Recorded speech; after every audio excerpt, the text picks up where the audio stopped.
Gumagamit sila ng taong bayan, ng mga korap na leader na ito, upang mag-rally, manggulo, sunugin ang mga EPG ng leader ng bansa, kung ano-anong masamang salita ang sinasabi, dahil totoo ang sinasabi ng Biblia.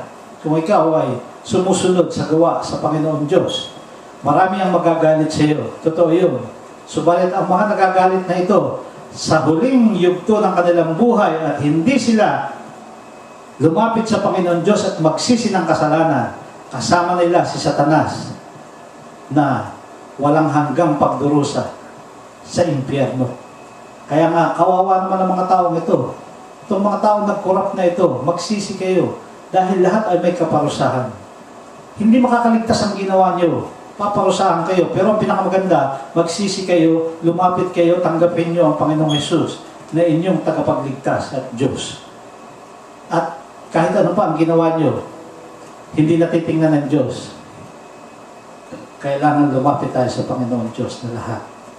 Upang sa future, wow, isang masagana, masaya, at may takot sa Diyos na bansa, ang ating muling babalikan. Lahat tayong ikinalat sa buong mundo, babalik tayo na may kasiyahan na nagpupuri sa Diyos.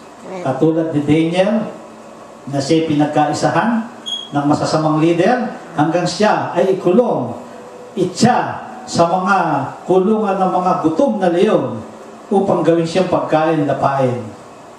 Ano nangyari? Kinabukasan ang pumunta ang hari dahil ang hari, mahal niya rin si Daniel. Kaya lang, ang batas ay hindi niya pwedeng sumayin. Kaya sumisigaw siya, malapit pala sa pintuan. Daniel, ano, kumusta ka? Iniligtas ka ba ng iyong Diyos? Mahal na hari, walang nakitang ano pa bang kasamaan sa akin ng Panginoon Diyos. Pinadala niya ang kanyang anghel at itinikom ang bibig ng mga leon. Kaya ako ngayon, mahal na hari, ay buhay.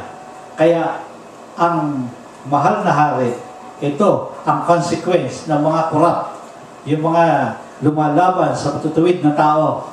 Sila at ang buong pamilya nila, maging mga anak nila, ay iniitsa ng hari sa kulungan ng leon at sila ay nilapa, ginawang pagkain ng mga leon. Ito ang consequence ng masama. Mga kapatid, tigilan na natin ang pagiging masama dahil may consequence.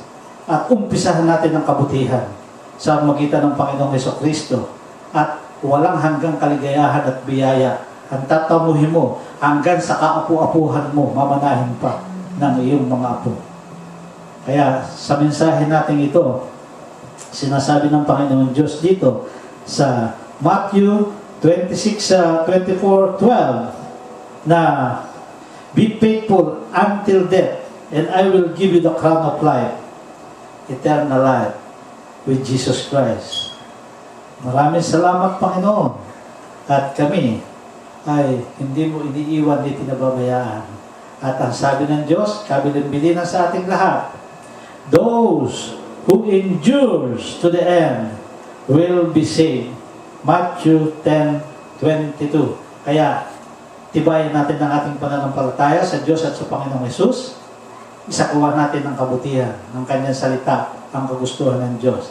At lahat tayo masaya at mayroong masaganang bansa, ang Pilipinas. In Jesus' name, Amen. Amen.